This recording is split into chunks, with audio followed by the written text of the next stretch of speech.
देखो रुक्मिणी ने इनको बताया, अपनी मां को नहीं बताया लेकिन अपने धर्म स्वरूप पिता ब्राह्मण को बताया, जबकि सगे पिता नहीं थे। कहा हे महाराज, क्या बताएं, मेरे निर्लज्ज मन ने भगवान श्यामचंद्र को पति चुन लिया था, लेकिन मेरा भाई रुक्मी पैर मार करके मेरा विवाह चंदेरी के राजा शिशुपाल से तय कर दिया। हे ब्राह्मण,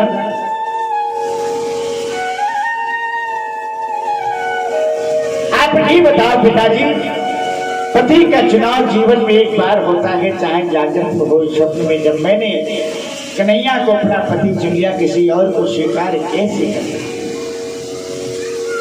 हमारा निर्णय है कि शिशुपाल की बारात आएगी और हमारा प्राणांत हो जाएगा, हम इसी छत से कूद के प्राण देंगे। ब्राह्मण ने कहा ऐसा ना करना, अगर तुमने ऐसा कर लिया तो मुझसे बढ़कर के अभागा दुनिया में और कौन होगा।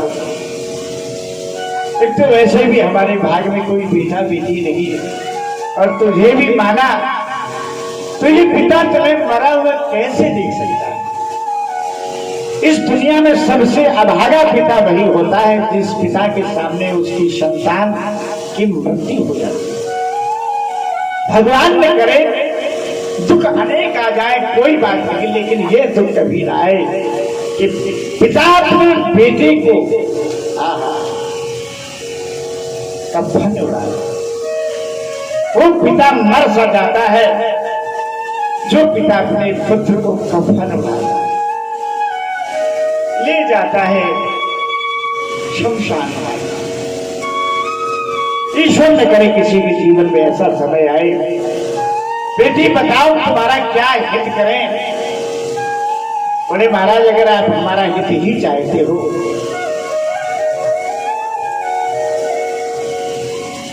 हाँ बताओ।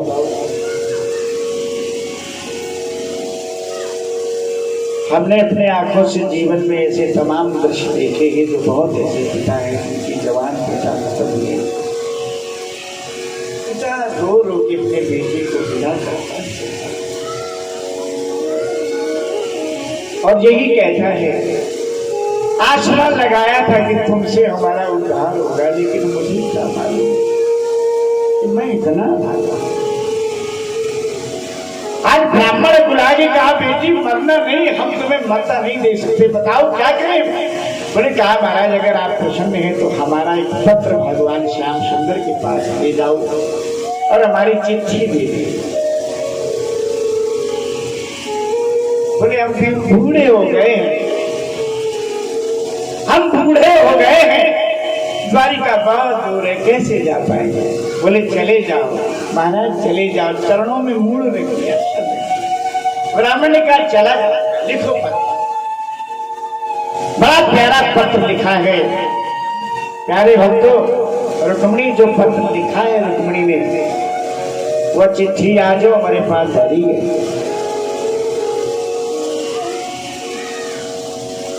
मैया रुक्मिणी ने जो पत्र लिखा है वो पत्र ही कुछ ढंग लगे। अब तो खैर पत्र का समय धीरे धीरे खत्म हो रहा है, मोबाइल भगवान कृपा कर रही है। हम भगवान इसलिए कह रहे हैं कि नारायण से भी ज्यादा इनका स्थान हो गया है। सोवत जागत शरण तुम्हारी, आंखें खुली तो मोबाइल पर हाथ पहुंचा, सोया तो मोबाइल। ध्यान से सुने, पहले के जमाने में जो पत्र लिखा जाता था उसके बाद ढंग अलग था, और अब तो पत्र लिखने को सहुरे। अब तो पूरी चिट्ठी में एक है बात, समझ रहे हो ना? आजकल पूरी चिट्ठी में कई बात उनकी तरफ से पहुंचे, इनकी तरफ से पहुंचे, पूरी पन्ना में दोनों तरफ ही आएगी। अच्छा, कुछ लोग ज्यादा ज्ञानवान ज्यादा समझदार तो लिख दिया, लिखा थोड़ा समझना बहुत, इतनी बात होगी थी। अच्छा, लिखा जब तुमने थोड़ा ही तो हम समझेगा, तो यही भले समझने की बीमारी का लिखा है तो मर गए, यही समझ लो। लेकिन रुक्मिणी ने क्या लिखा है, बड़ा प्यारा पत्र है।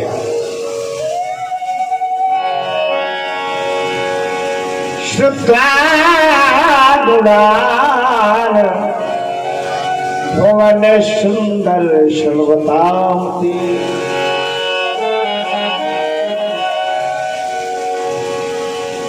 निर्विश्य कर्ण विभरे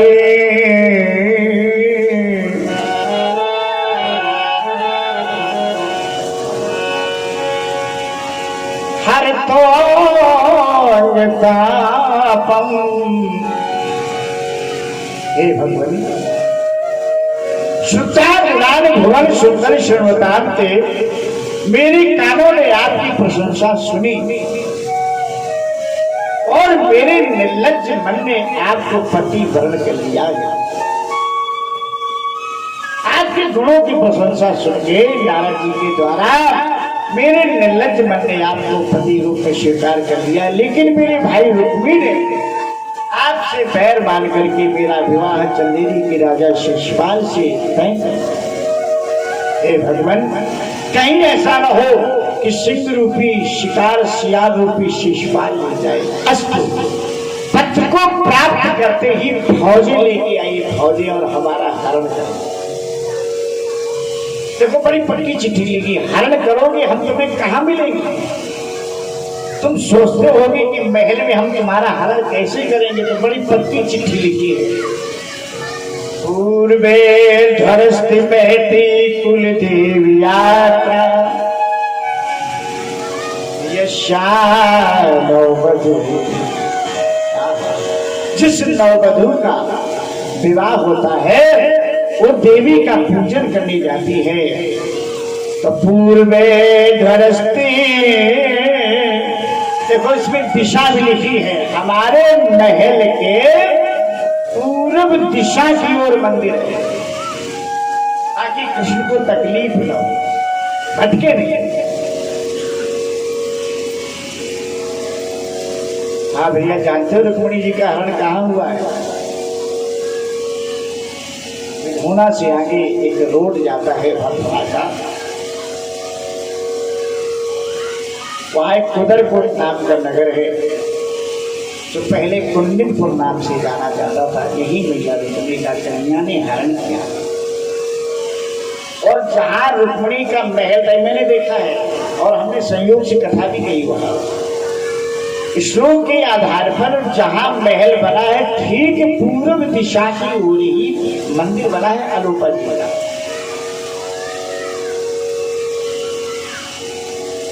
लेकिन कुछ विद्वान इसको नहीं मानते।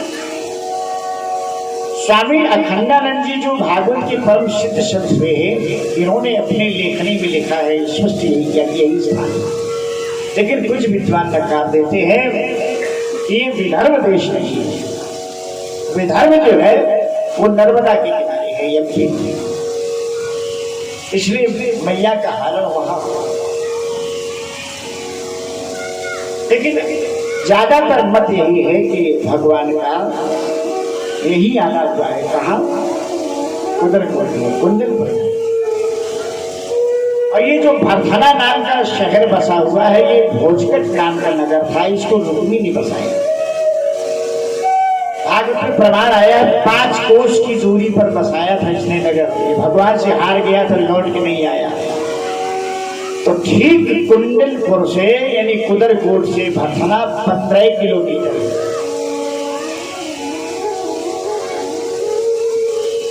आइए अपने प्रसंग पर चलते हैं। भगवान के पास महाराज ब्राह्मण देवता पहुंच जाते हैं।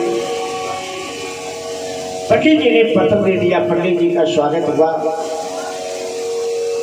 भगवान ने कहा ये पत्र कैसा लाए? बोले महाराज राजा भीष्म की कन्या रुक्मिणी ने आपको पत्र दे तो संदेश दिया, तो आपको याद करें। पढ़ी का पत्र। महाराज ने पत्र पढ़ा, पत्र को पढ़ करके भगवान हंसने लगे। देखो हंसी आ गई भगवान को। ये बात अच्छी नहीं लगी, पंडित जी दुखी हो गए। पंडित जी ने कहा सरकार हमारी रुक्मिणी नासमझ है, यदि कुछ ऐसा लिख दिया हो तो बुरा नहीं मानना, क्योंकि आप हंस रहे हो वो रो रही है, तो हंसने का समय। अरे बोले हंसे नहीं तो क्या करें, इसमें लिखा है कि पत्र को प्राप्त करके फौजें लेके आइएगा। इसका मतलब रुक्मिणी को हम पर भरोसा नहीं। अरे हमें फौजों की क्या जरूरत है, फौजों को ताकत देने वाले हम ही तो हैं, हमें फौजों की क्या जरूरत है। कहा महाराज नादान है ना समझ है, आपकी महिमा नहीं जानते, आप क्षमा करें। बोले तो चाय जलपान कर लो, भोजन पानी नाश्ता करो, कुछ आप विश्राम करें। बोले विश्राम का समय नहीं, कुछ खाने पीने का समय नहीं है, और अब जलपान के लिए न कहना, क्योंकि जो रुक्मिणी है वो हमारी बेटी की समान है। हम ब्राह्मण जरूर है लेकिन वो हमारी बेटी है, और एक बेटी के घर में पिता भोजन की काट कहे जल ग्रहण नहीं करता। अब न कहना देवता मुझसे यहाँ जलपान की, अब न कहना देवता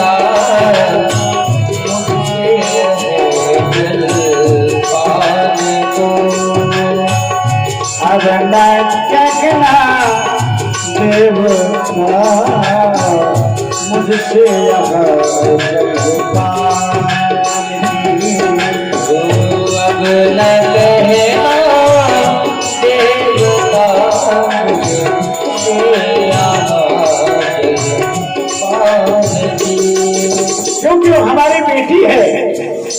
तो देखो कुछ लोग हंसी करने वाले में बैठे थे, बोले बेटी क्या है, बोले हाँ, तो बोले तुम्हें पूछ लिए तुमसे, तुम्हें नहीं कुछ खाना पीना है तो तुम्हें ले आते। तो ब्राह्मण रोने लगा, क्या बोला, हे श्याम सुंदर मैं इतना गरीब ब्राह्मण हूं कि तुम्हारे योग्य मेरे पास कोई वस्तु नहीं ला सके, लेकिन इतना जरूर है। क्या कहा, मुझ गरीबों पे भला बेटी के लिए, मुझ गरीबों पे भला क्या भेंट मुझ गरीबों पे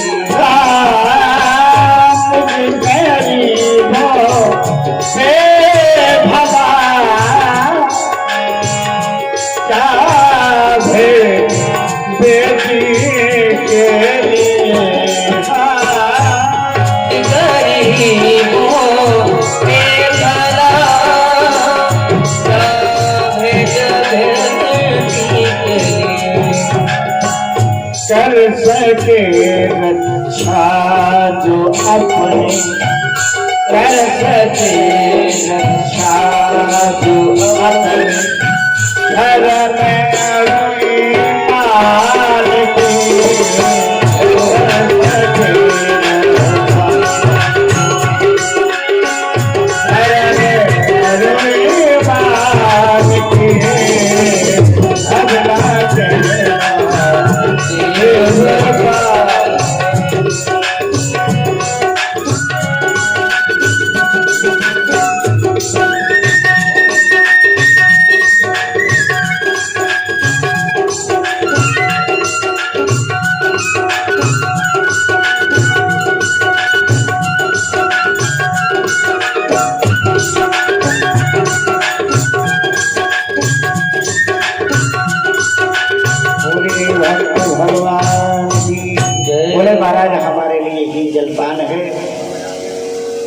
हमारी संकट में जितनी जल्दी हो सके आप तैयारी करें।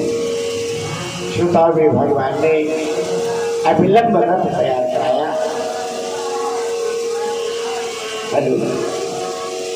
हवा के समान उड़ने वाले आज घोड़े जोड़ दिए गए।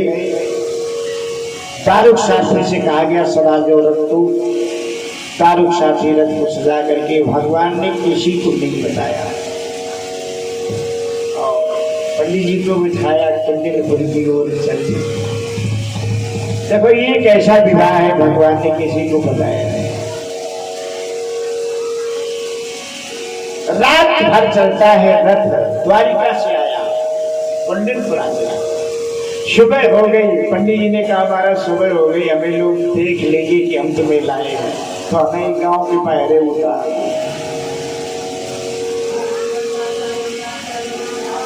बोले गांव के बाहर उतारते? बोले हाँ। बोले हम जो है चोरी से आए हैं, कोई जान जाएगा कि हम लाए हैं तो हमें परिवार सहित रुक्मी मार देगा, इसलिए मैं डर लगता। बोले फिर कहा तो उतरोगे? बोले हाँ। और बोले आप पत्र के हिसाब से उसी मंदिर में आप चले जहां बुलाया गया। पंडित जी को उतार दिया। ध्यान से सुने, पंडित जी फिर जो है पहले तो घर जाना चाहते थे, लेकिन फिर सोचा रुक्मिणी को बताना जरूरी है, नहीं तो रोग के मर जाएगा। और रुक्मिणी आशरा लगाए अट्टालिका पर इंतजार कर रही थी, देख रही थी पंडित जी अब तक ना आए। नहीं ऐसा तो नहीं कि पंडित जी जा ना पाए, बूढ़े हैं, थक गए होंगे, शायद ना पहुंच पाए, तो संकोच बस ना रहे हो। बोले थोड़ी देर देख लेती, अगर नहीं आएंगे तो फिर अब मर ही जाना उचित है, ऐसा निर्णय ले लिया। तब तक क्या देखा, एक बूढ़ा कोई आ रहा लठिया देखते। पंडित जी को देखा, पहचान गई तो पंडित जी है। और जब थोड़ी दूर रह गया महल, तो पंडित जी दूर ही से इशारा कर रहे, दूर से। और रुक्मिणी प्रणाम कर रही है, प्रणाम करके पूछा महाराज क्या संदेशा है? तो पंडित जी ने इशारे से बताया दूर से कि मरी न जाओ, आ गए। इशारा आ गई, कहा बहुत अच्छा। और पंडित जी वहीं से लौट पड़े, ये घर नहीं आए, अपने घर गए और पंडिताने से कई खटिया बिछा दी।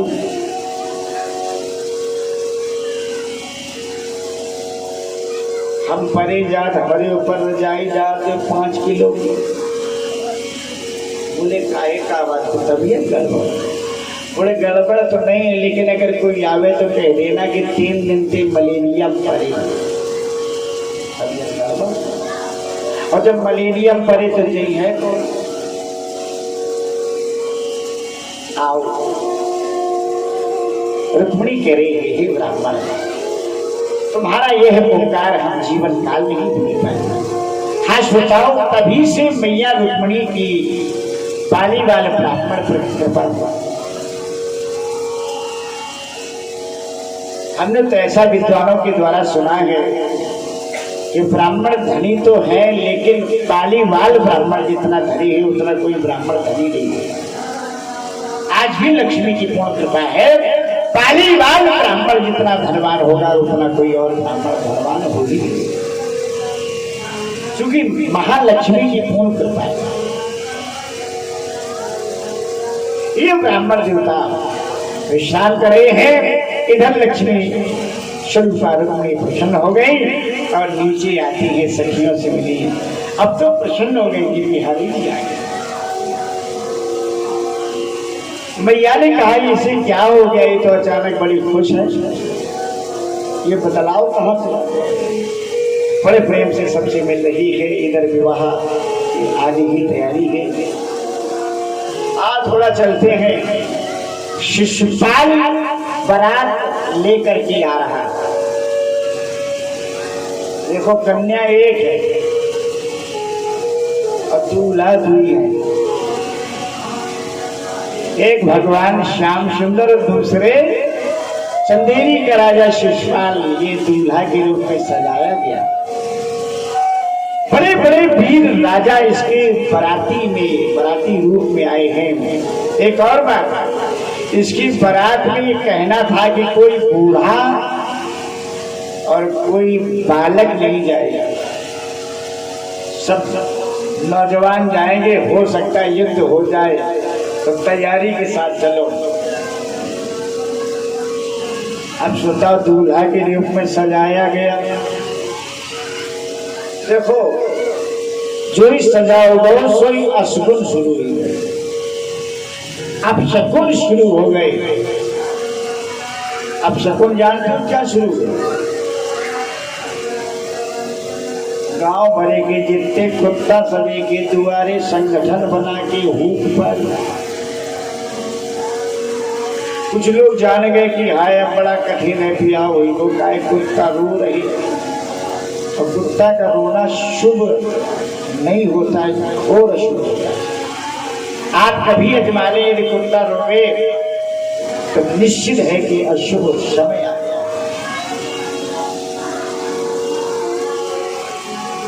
अच्छा जी, बराती में बराती समझदार रहते हुए भी नहीं गए। उनने बोली शरीर बनो रही है, तमाम बारातें मिल रही है। तो उनने वो झोरा बोरा उठाओ लौट गए। अच्छा जाओ, हिम्मत में थे जो जिद्दी स्वभाव थे, बोले देखेंगे कैसा आसमान आता है। वो तैयार है। अब तो भैया काजल लगाया गया। देखो, काजल लगाने वाली आज भी काजल लगाती हैं। कहीं कहीं बुआ काजल लगाती, कहीं भौजाइयां काजल लगाती हैं।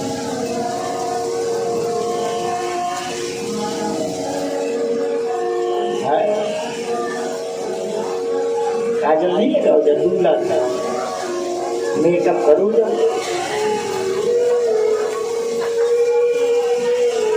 आजकल तो भौजाइन का समय नहीं मिला, तब तो सब बेचारे हुई चले जा दुकान में सजा।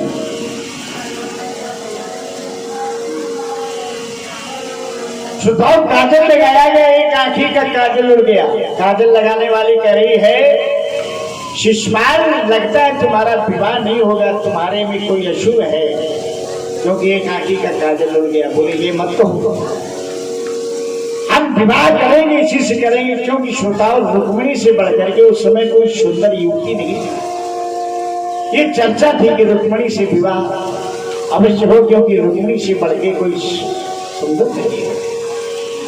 अब तो श्रोताओं दूसरी आंखी में लगाओगे तो पहली वाली को उड़ गई, दूसरी फिर रांझी गई। उन्हें कही मनोराज वैसे। अब जो इन मौर घरों में सोई चढ़ाकर छीक भैया बेलाला का पानी पत्ता कराओ, मौर उतारो।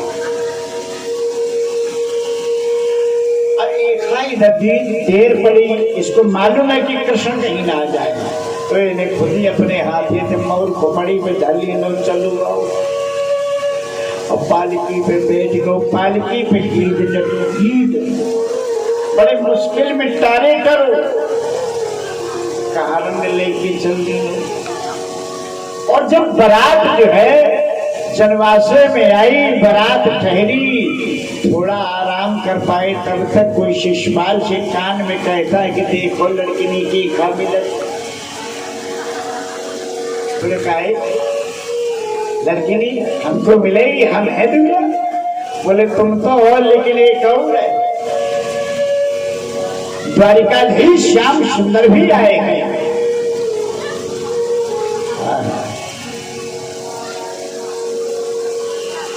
आओ श्रोताओ जरा ध्यान से सुने। राजन परीक्षित कहते ही, राजन परीक्षित कह रहे हैं भगवान फिर क्या हुआ? सुखदेव जी कहते हैं राजन परीक्षित, इसके बाद मैया गौरी का पूजन करने आ गई। रुक्मी को पता चल गया कि कृष्ण आ गए हैं और मंदिर में रुके हैं। बोले ऐसे छड़ना ठीक नहीं, अगर कुछ करेगा तो देखेंगे। लाओ अपनी मजबूती करें, तो महल से लेकर के मंदिर तक तेरी सेना लगा, तेरी सेना लगा। रुक्मिणी सखियों के सहित जा रही है आगे आगे नाव ले सूख जा रही, नाव में बड़ी मगन काहे आज लेंग का है ना नहीं, नाव में बहुत खुश है। रुक्मिणी जा रही है भैया, कैसे जा रही हूं, उनके चलने का ढंग भागवत में आया है। देखो चलने की भी एक अदा होती, पूजा में चाल अलग होती, खुशी की चाल अलग होती है, कोई शोक में हो जाए तो उसकी चाल अलग होती है, राज दरबार में चाल अलग होती है, ससुराल में जाओ तो उसकी चाल, चाहे वो 60 साल को बूढ़ा का है ना, लेकिन जो ही ससुराल के गांव के किनारे पहुंचे सोई चाल बदल जाए। पहने धोती कुर्ता, लगाए तिरछी टोपी है, धोती का कोना पकड़े ऐसे सदी सदी चले जैसे बतासा तो पाँव होगा, चाल अलग होती है। तो रुक्मिणी की चाल की चर्चा है यहाँ कैसे का पता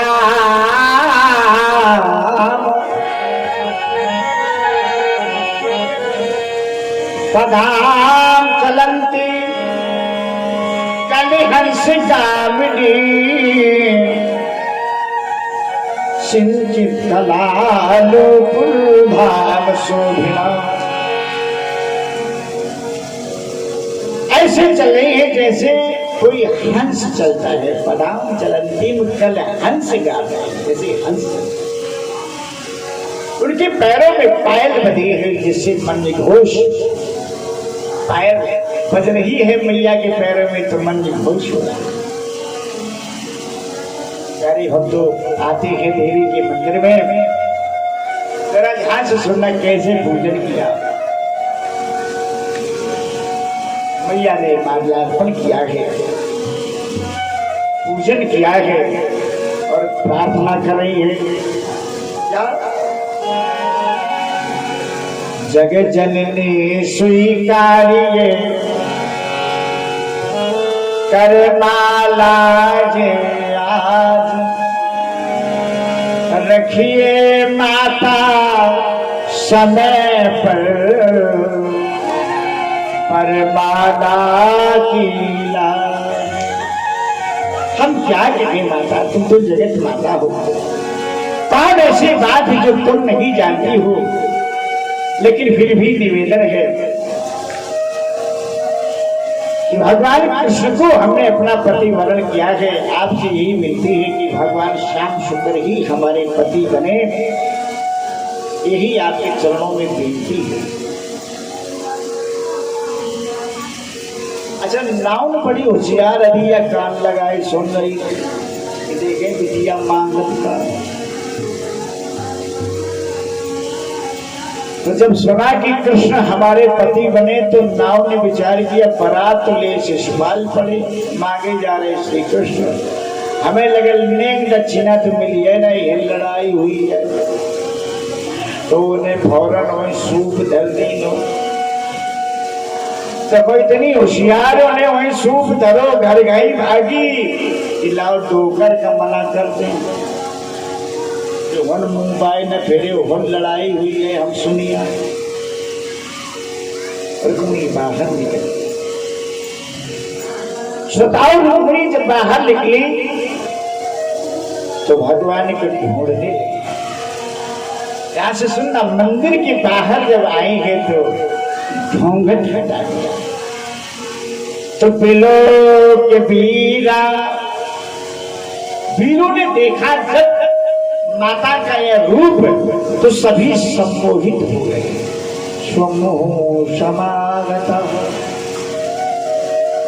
मोह रूप लावण्य में आहा इन्हें होश नहीं रहा। इतना मैया का सुंदर रूप था कि जितने सैनिक खड़े थे बेहोश, तलवार छिल गई, तलवार छिन गई, हाथ से छूट गई, परिया छिली चली गई और सब मुंह बैठा। देखो मैया ने क्या किया, सामने देखा, फिर बाईं ओर देखा तो भगवान नहीं मिले, फिर दाहिनी ओर देखा, भगवान नहीं मिले। रुक्मिणी विचार करती, हमें लगता है कि हमें आने में देर हो गई है।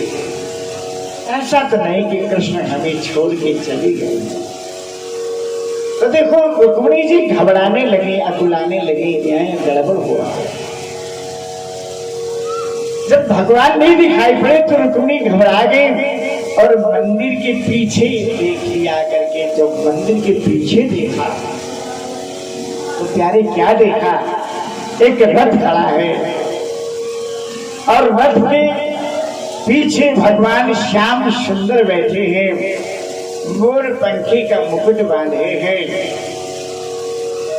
इतने सुंदर है सरकार, बड़े प्रेम से बैठे हैं। भगवान न बोले न चाले, बस ऐसे ही बैठे, कुछ नहीं।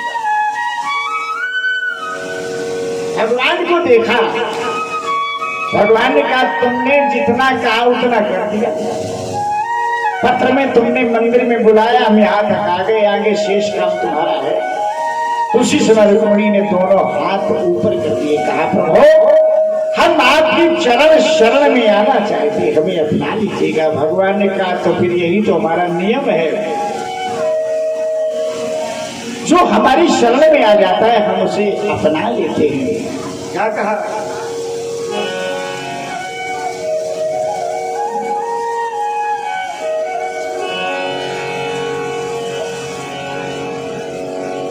कोटि विप्रबध लागहि जाहु,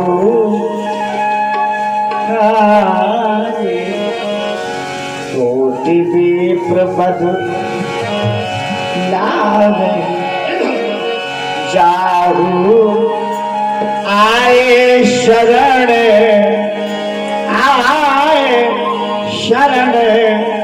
तजहु नहीं तारू।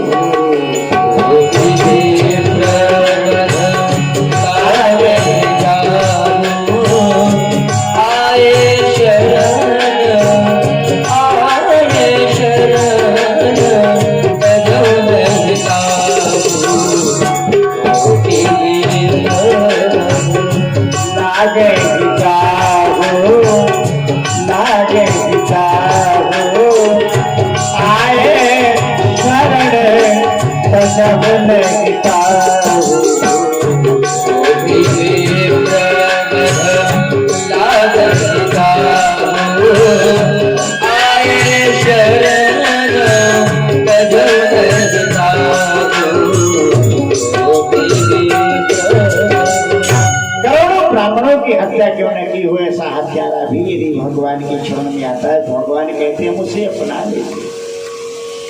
आए शरण तजहु नहीं ताहु,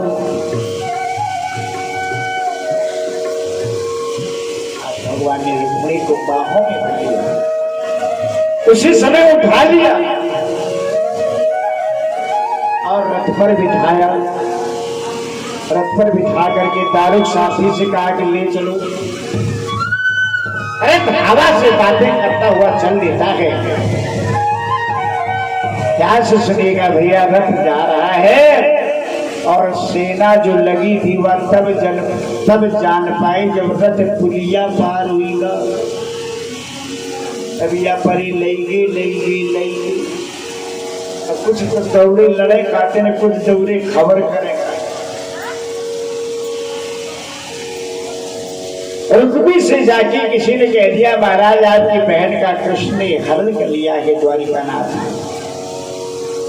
जो ही ऐसा सुना तो ये क्रोध में आ गया। इसने 7 अक्षौणी सेना सजाई और संकल्प लेता है कि यदि मैंने कृष्ण को युद्ध में नहीं हराया तो लौट के हम कुंडलपुर मुंह नहीं दिखाएंगे, ऐसा इसने प्रण किया। और देखो प्रण जो करे उसे पूरा करना चाहिए।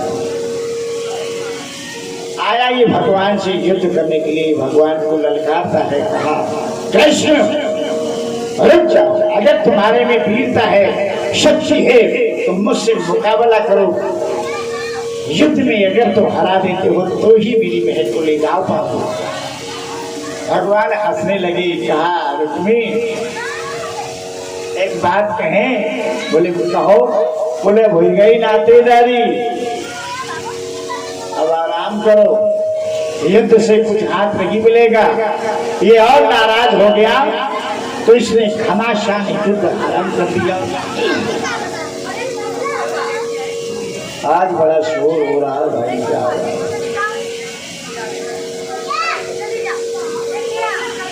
क्या बात है, बहुत सुंदर, होना ही चाहिए भाई। 7वां दिवस एक कथा सुनते सुनते थक गए, कहाँ तक। हेलो,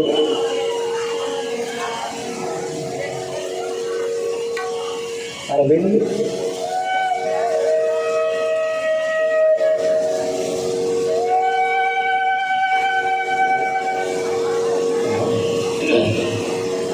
देखो एक बात बताएं, वक्ता का मन श्रोता पर आश्रित है। यदि श्रोता साथ नहीं देगा तो वक्ता का मन गिर जाएगा। ये निवेदन है। और देखो ये चढ़ौती हम ये कह रहे हैं कि बाद में चढ़ाए, पहले कथा तो सुन लियो, और कथा जैसी लगे फिर वैसी ही चढ़ौती करो, पहले समझ तो लियो।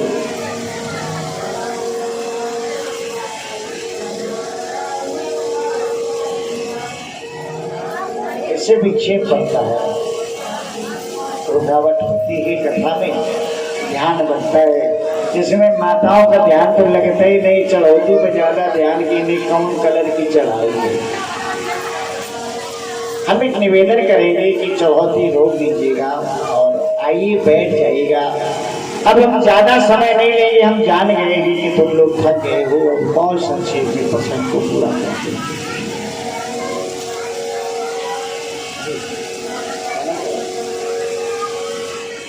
हाँ, भगवान युद्ध करते हैं। शिशुपाल ने युद्ध किया, भगवान ने परमात्मा में सारी सेना का संहार किया।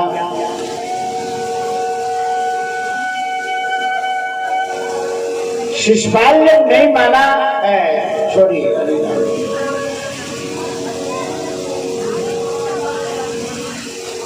मति भ्रष्ट हो गई हमारी, बारी अभ्यस्त हो गई।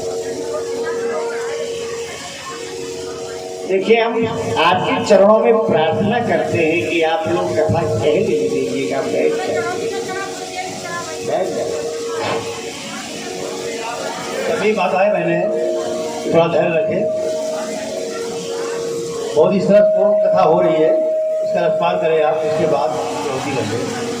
देखो जो भी जो लाए हो बाला हला सब चढ़ा देना, लेकिन कथा थोड़ा हो जाने दीजिए, उसके बाद में आप लोग चढ़ाएं। प्रसंग में थोड़ा रह गया, थोड़ा सा। बोली बाकी बिहारी लाल के जय हो। शिशुपाल इधर तैयारी कर रहा है, रुक्मी इधर युद्ध कर रहा है। भगवान ने रुक्मी की सारी सेना का संहार किया और शिशुपाल की उद्दंडता को देख के भगवान ने सोचा ये मानेगा नहीं, बार बार लड़ेगा, तो लाओ इसे समाप्त ही कर। तो भगवान को क्रोध आ गया। पहले विचार किया कि न मारे, लेकिन फिर ज्ञान से तलवार निकाल ली और रुक्मिणी के सामने ही मारना चाहते हैं, लेकिन रुक्मिणी डर गया। देखिए, बहन बहन हो गई, भाई चाहे जितना कर्कश स्वभाव का हो, लेकिन बहन के अंदर बहुत दया होती है। रुक्मिणी चरणों में गिर गई, कन्हैया से कहा, नाथ ऐसा नहीं, आखिर हमारा भाई है और आपके रिश्ते में सादा पड़ता है, शाला पड़ता है, और सारे की बड़ी जरूरत पड़ती है, इसलिए महाराज आप कृपा करें। और एक बात और है, लोग यही हमें बदनाम करेंगे कि देखो कैसी बहन थी जो कृष्ण को पाने के लिए इसने अपने भाई को मरवाया। हम जगत में मुंह दिखाने लायक करें, इसके नाम क्षमा कर। भगवान ने कहा छत्री की तलवार है, निकल गई तो निकल गई, अब बिना खून पिए थोड़ी जाएगी। तो कहा महाराज मृत्यु दंड न देना, ध्यान देना, दंड दिया था लेकिन मौत की सजा नहीं दी, शरकलम नहीं किया। क्या किया? तलवार को शरीर में 2-4 जगह ठोस दी, जैसे तरबूज में टांकी लगाई जाए, तरबूज बेचा वाला नहीं कर मालिक देखो ठीक है ऐसे ही 2-4 जगह ठोस दिया, फिर भी नहीं माना तो भगवान ने इसे रथ में बांध दिया। रुक्मिणी ने कहा इसे बांधा क्यों? बोले इसलिए बांध रहे हैं कि द्वारिका में पहुंचेंगे, प्यार कर लाए हो तो दहेज वका लाए दिखा दे, ये मानी नहीं का, तो इसको बांध दिया। ध्यान से सुने, इधर बलराम को पता चला द्वारिका में कि कृष्ण कुंडलपुर गए हैं, बड़े बड़े वीर वहां आए हैं और अकेले श्याम सुंदर गए ब्याह करने, रुक्मिणी का हरण कर लिए, तो महाराज बहुत बड़ी सेना सजा के आए हैं। और इधर भगवान जा रहे थे, उधर बलराम मिल जाते हैं। कन्हैया ने जैसे देखा तो मारे डरन के गिनते कही है नहीं कि हम कहाँ गए, चुप पे गए थे, गुस्सा न हो जाए तो पति जल्दी रथ से उतरे और बलराम के चरणों में गिर गए, जमीन में जा रहे। बलराम उतर के आए, कहा कन्हैया क्या बात है, बड़ी लंबी दंडवत कर रहे, अरे रथ में पर्दा कैसा पड़ा है? कहा सरकार इसमें दौआ बहू बैठी है। बोले बहू? बोले हाँ ब्याह कर लाए। ये कैसा ब्याह है श्याम सुंदर, तुमने हमें नहीं बताया। बोले ये ब्याह हो ऐसो तो जो चुप पे मालूम, चुप पे गए तो विदा करा लाए, और जो बैंड बाजा बजा के आए वही रोवत हुई। अचानक पीछे रख के देखा तो रुक्मी बना हुआ, कहा कि नहीं आओ ये कैसी शिकार सी बनी? बोले ये नातेदार है। बोले हाय नातेदार की या दुर्दशा? बोले इनके लक्षण है। बोले साले हैं साले? बोले अरे राम राम, हाय साले की या दुर्दशा? बलराम जी को दया आ गई, बंधन से मुक्त कर दिया। ये रुक्मी वहां से भागा, कृष्णताल लौट के कुंडलपुर नहीं आया। 5 कोस की दूरी पर इसने भोजकट नाम का नगर बसाया, जिसे आजकल लोग भरथना कहते हैं। भरथना ये रुक्मी का बचा है।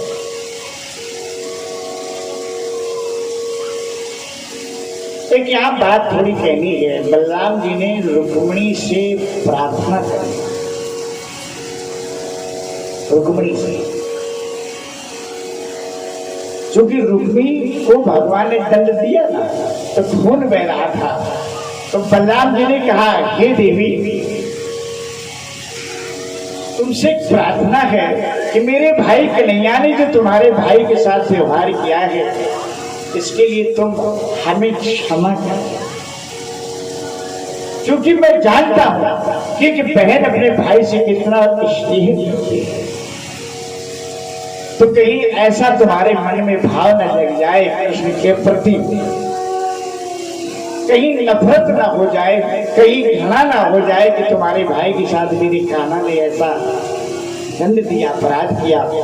तो ये कन्हैया की हमारी बेबसी थी, क्योंकि तुम्हारा भाई अपराध पर अपराध कर रहा था, इसलिए मजबूर होकर दंड दिया है, और तुम कभी बुरा नहीं मानना, इसके लिए क्षमा कर। ऐसा भागवत में आया है। बलराम ने क्षमा मांगी रुक्मिणी से, बलराम ने कभी किसी से क्षमा नहीं मांगी, लेकिन रुक्मिणी के विवाह में रुक्मिणी से क्षमा मांगी, ऐसा पहला इतिहास है। ऐसा जानते क्यों कहा? क्योंकि इस कथा से हमें शिक्षा लेनी चाहिए कि विधिया सब सह जाएगी अपमान, लेकिन अपने मायके का अपमान माई का चाहे जैसा हो, भाई चाहे जैसा हो, लेकिन कभी बुराई देखो। अगर कुशलता चाहना है भैया, सुन लियो कथा में सहूर सीख लियो। चाहे जैसे ससुराल वाले हो, लेकिन जिक्र न कर, जैसे हो वैसे सह जाए। तो भोजन दोनों टाइम है। और अगर तुमने तनको कही कि तुम आओ भाई ऐसे हो, तेरा बाप ऐसा है, तो फिर अब आप समझ लो, तवा लौटो जरूर। शाम का भले भी आओ, इसमें तो श्री बल्लाभ जी ने इसलिए कहा कि आपके मन में हमारे भाई के प्रति नफरत ना हो। हाँ, ये उसकी मजबूरी। आ जाते हैं रुक्मिणी को लेकर के। श्रोता इधर शेषपाल को पता चला कि रुक्मिणी का है। जानते हो कब पता चली? ये दूल्हा बने की तैयारी में लगो, सजावट कर रहो, डारे क्यों कारपिन को तेल खोपड़ी में ले शीशा कंधा दोरो हुई जाए घर घर बार संभाल। तब तक ये कही काहे शीशा खाए ले, तो बोले काहे सजे ना, बोले काहे तुम्हारे सज रहे, बोले ब्याह हुए, बोले लड़की नहीं तो चली गई। द्वारकाधीश श्याम सुंदर रुक्मिणी को ले गए। जुड़ ही ऐसा सुना, पागल की तरह दौड़ी लगी। अब सबसे कहा भैया भैया दौड़ो, लोगों ने के दौड़े ना फायदा, वो कुल दूर निकल गए, अब तुम लौटी जाओ घर। बड़े बड़े राजा समझा रहे, जरासंध ने समझाया। जरासंध ने कहा तुम क्यों रो रहे हो? अरे तुम राजकुमार हो, तुम्हारे एक नहीं तमाम विवाह हो जाएंगे, ले जाने दो। बोले तमाम न होते या हो जाते। बोले तो कैसे हो जाते जो तुम्हारे भाग्य में नहीं आते? चूंकि रुक्मिणी से बढ़ के कोई सुंदर युवती नहीं। प्यारे भक्तों, अब तो बारात खाली वापस लौटती है। पालकी खाली देखी तो उसी में बैठ के गिर गया, रोने लगा। कारण ने सोची हमें लगाऊं तो पर्दा डालो, यही के लाज की चली गई।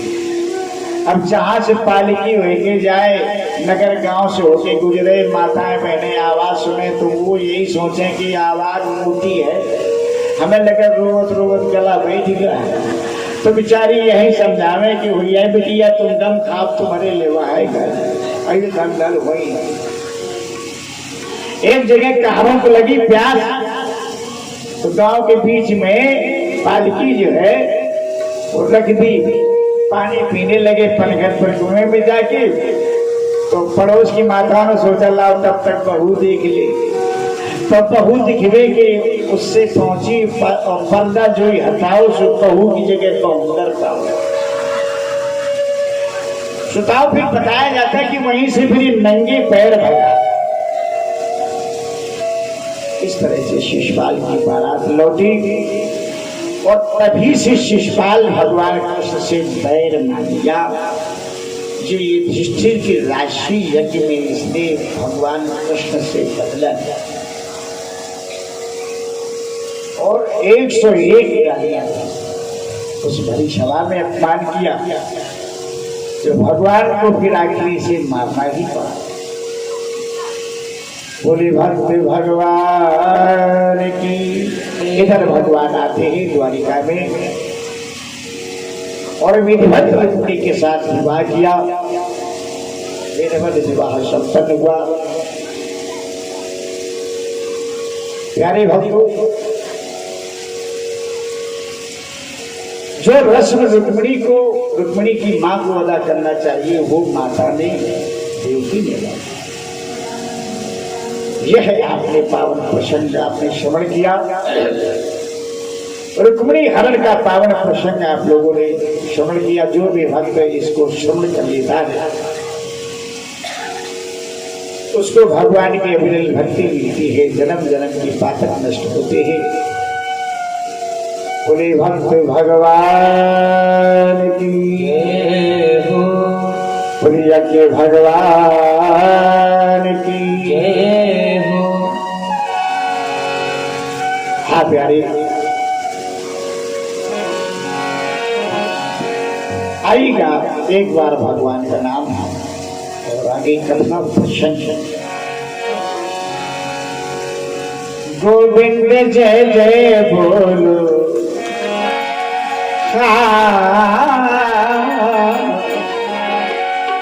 गोविंद जय जय बोलो, गोपाल जय जय,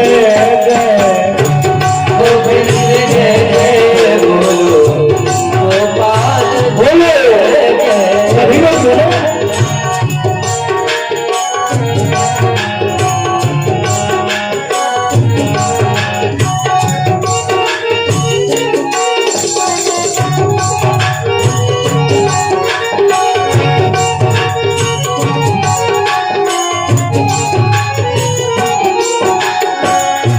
गोविंद जय जय, गोपाल जय जय, गोविंद जय जय,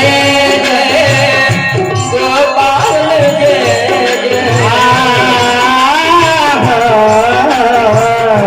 गोविंद जय जय गोपाल जय जय, गोविंद जय जय बोलो, गोपाल जय जय।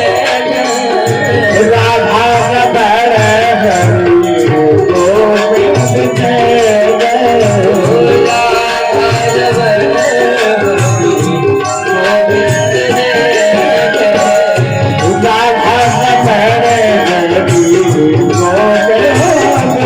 जय।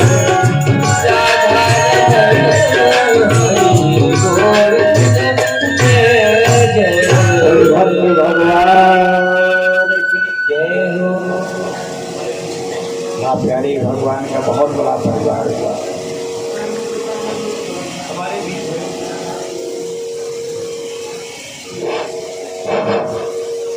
आज बहुत ही मधुर कथा, अमृतमयी कथा हमारे प्यार श्री राजेश पांडे जी द्वारा आप श्रवण कर रहे हैं। इस बीच में हमारे बीच में विमल शुक्ला जी आए हुए, झिझक जी आए हुए हैं। हम इनसे अनुरोध करेंगे कि हमारे व्यास भगवान को माल्यार्पण कर हमें अनुरोध करें। हमारे गुरुदेव जैन मिश्रा जी भी बैठे हुए हैं, हम पुनः उनसे कहेंगे।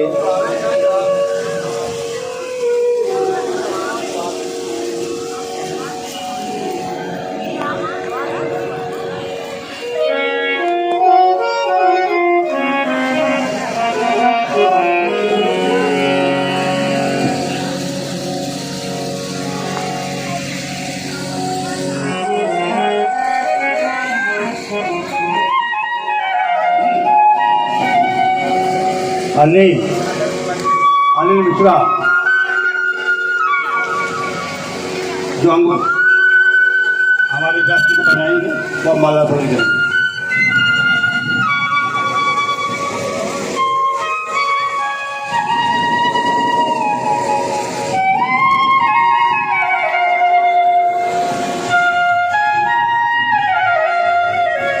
अभी कथा भी हो नहीं पाएगी, चढ़ौती बाद में ही करिएगा। मेरी समझ में तो ये आता है कि कथा बहुत श्रेष्ठ है।